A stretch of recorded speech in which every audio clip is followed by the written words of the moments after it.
I am Thomas McKean of Pennsylvania, though Delaware first called me to public service. I cast my vote for independence in July of '76, then rode for the battlefield before the ink had dried.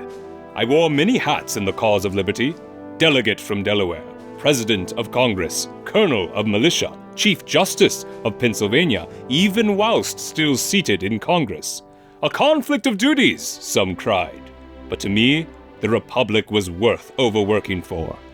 As judge, I upheld a sacred principle, that even a legislature may err, and the law must bow to the Constitution. A notion they say John Marshall later made famous, but I dared speak it first. In Pennsylvania, I framed a new constitution, and as governor, weather storms of slander and schemes of impeachment. Let them hurl insults. I held the helm. Through war and union, I served 3 states and 1 republic. I knew tyranny by crown and feared it no less from mobs or assemblies. So I stood for laws just, judges bold, and liberty guided by reason. And when we ratified the Constitution, I said it plainly.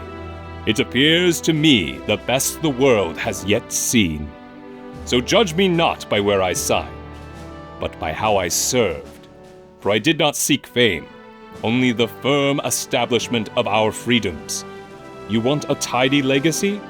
Look for another founder. Mine is scarred, scrappy, and stitched with urgency. But it held. So remember this: liberty isn't always elegant. Sometimes it's loud, exhausting, demanding, and sometimes it's held together by people who don't wait to be asked.